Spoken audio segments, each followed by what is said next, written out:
Andrew Tate shows off insane $130 million car collection. Who else has a copper Bugatti, a pink McLaren, and a $6 million Jesco? All chilling under one roof like it's normal? Andrew Tate's $130 million car collection isn't just big, it's pure madness. We're talking ultra-rare hypercars, maxed-out Ferraris, McLarens, and custom builds that look like they came from another planet. Every car screams ego, speed, and unfiltered flex. And the craziest part? Tate doesn't just drive them. He wraps them, gives them names, and even rocks matching watches. This is more than a garage. It's a statement, so here's the real question. Out of all these insane machines, which one truly screams top G? Let's find out. And hey, if you love insane car content like this, hit that subscribe button, because this garage tour is just the beginning. Bugatti Chiron per Sport. Now tell me this, if you had over $5 million to burn, what would you drive? Andrew Tate didn't even flinch. He went straight for the Bugatti Chiron per Sport, and honestly, it's the kind of car that doesn't just turn heads, it snaps necks. This beast costs $5.2 million and hits 261 miles per hour like it's nothing. 0 to 62 in 2.4 seconds? That's not acceleration, that's teleportation. But here's where it gets wild. The man didn't go with black, silver, or even red. He wrapped it in a copper finish. Yep, copper.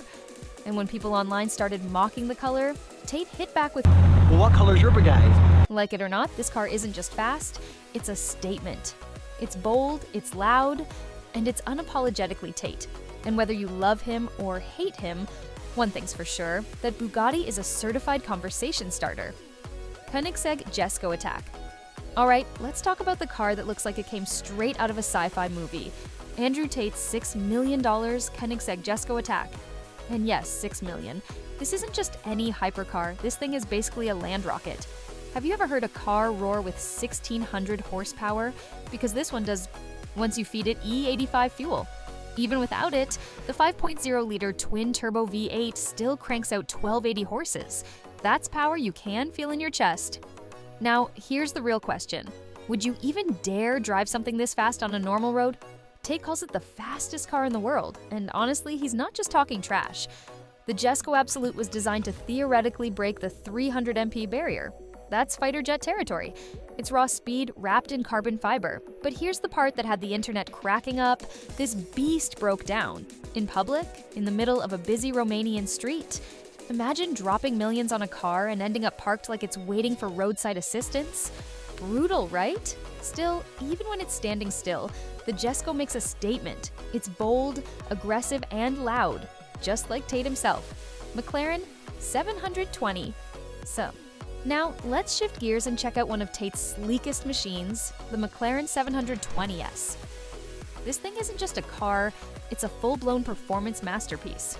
Price tag, $400,000. And in return, you get a supercar that rockets from 0 to 60 in just 2.8 seconds. But here's the wild part, this isn't even his only McLaren. Tate owns 4 of them. 4. And yeah, we all remember that iconic purple one. But recently, he turned heads again with a pink McLaren 765 LT. Who else but Tate rolls up in a pink McLaren and still makes it look like pure alpha energy? Even Forbes couldn't ignore the hype. They straight up called it today's greatest supercar. And when Forbes is backing your garage choices, you know you're not playing around. So, let me ask you, if you could pick just one McLaren for your dream garage, are you going purple, pink, or something wilder? Rolls-Royce Wraith. Now, let's slow things down just a bit, because not every car in Tate's garage is built to blow your face off with speed. Sometimes it's about style, presence, and pulling up like royalty.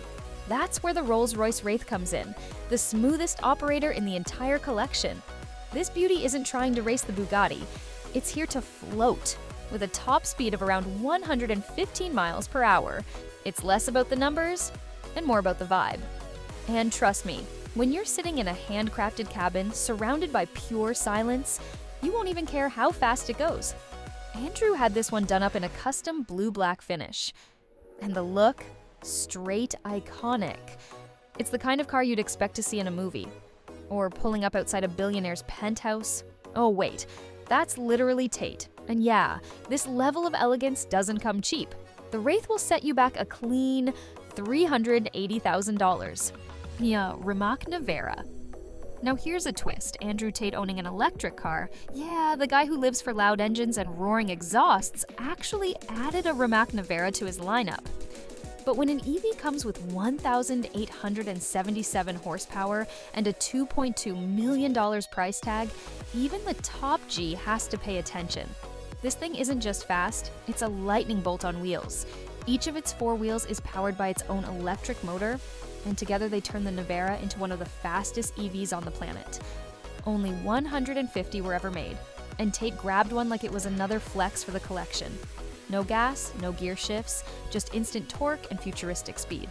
It's quiet, sure, but terrifyingly quick. So now the question is, does this mean Tate's warming up to electric, or is the Nevera just too fast to ignore? Mercedes B63, Brabus S63 Coupe. Now this one's for those who like their power wrapped in pure elegance. The Mercedes B63 Brabus, based on the S63 Coupe. It's the kind of car that doesn't scream for attention. It commands it. Under the hood sits a beastly 5.5-liter twin-turbo V8 tuned by AMG, launching this luxury coupe from 0 to 60 in under 4 seconds. Not bad for something that also gives you a massage while you're at it. Tate's always been about performance, but this car proves he's got a soft spot for comfort too, as long as it's fast. The $250,000 price tag reflects that perfect balance of raw power and smooth luxury. It's not as loud as a Bugatti or as flashy as the pink McLaren, but it still oozes presence. Ferrari 812. Super fast. If you're building a top G garage, you have to include a Ferrari, and Andrew Tate went straight for the Ferrari 812 Superfast. With a name like that, you already know it's not here to mess around. This machine costs around $365,000, making it one of the priciest Ferraris out there. But it's not just about the price, it's what's under the hood that makes this thing legendary. The 812 Superfast packs a naturally aspirated V12 engine, a rare gem in today's world of turbochargers and hybrids. Ferrari fans know this might be the last of its kind. A pure front-engine GT with no electric help, just raw, screaming power. It's loud, aggressive, and iconic. Exactly what you'd expect Tate to drive when he wants to turn heads. So, would you pick this classic powerhouse over a modern hybrid supercar? Ferrari 458 Italia, next up in Tate's collection of Italian stallions, the Ferrari 458 Italia. Sleek, sharp, and seriously fast, this one's got a special place in his garage. It's powered by a 4.5-liter V8 that delivers a wild 562 horsepower and 398 lb of torque, all sent straight to the rear wheels. And when you put your foot down, it takes off from 0 to 60 in just 3.4 seconds, with a top speed of 210 miles per hour.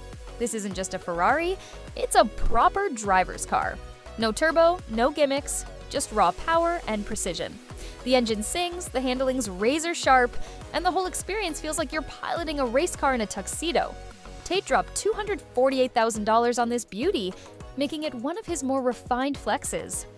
So tell me, if you had the keys, would you keep it classy or hit the track? Aston Martin Valhalla. Now here's something straight out of a spy movie. The Aston Martin Valhalla. Sleek, sharp, and stupidly rare, this is Aston's first ever mid-engine supercar, and Tate made sure he locked one down. Only 999 were made, and each one starts at a jaw-dropping $800,000. Under the hood, a 4.0-liter twin-turbo V8 paired with hybrid tech that pushes out an insane 937 horsepower.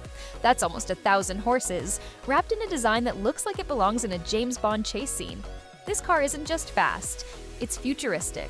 Every line, every vent, every inch screams performance. And for Tate, it's another power move, showing he's not just about the loudest or most expensive, but the rarest and most exclusive too. Porsche GT Street. And finally, let's talk about the most underrated monster in Tate's garage, the Porsche GT Street. Sleek, fast, and crazy reliable, this custom beast set him back around $316,000. And for a guy who owns Bugattis and McLarens, Tate still gives this one some serious respect. He calls it bulletproof, surprisingly quick, and great value for the money. Coming from a McLaren guy, that's saying a lot. But of course, Tate wouldn't be Tate without throwing some spice in there. He had one major complaint: the footrest. It's the dumbest thing I've ever seen in a car. Only Tate could rant about footrests and still make you want to buy the car. Performance-wise though, this Porsche holds its own. It's sharp, aggressive, and built to move without any of the drama. So, would you take the speed and reliability, even if the footrest made you angry every drive? Now, if you thought the garage tour ends here, think again. Andrew Tate's collection goes way beyond just the hypercars and V12 beasts we've covered. He also owns a Lamborghini Huracan Evo Spider, a sleek Mercedes Maybach V-Class, a beastly BMW M5 competition, and a handful of other rides. But here's where it gets even crazier. Tate doesn't just customize his cars, he customizes everything. From personalized nameplates to matching branded watches for each car, every detail is handpicked for the top G lifestyle. So you've seen the copper Bugatti, the screaming Jesco, the pink McLaren, and a fleet that most people couldn't even dream of. But if every key was on the table, which one are you grabbing first? And don't just say the fastest, tell us why. Is it about the look, the sound, or just the flex? Hit the comments, let's see who's got real taste in supercars.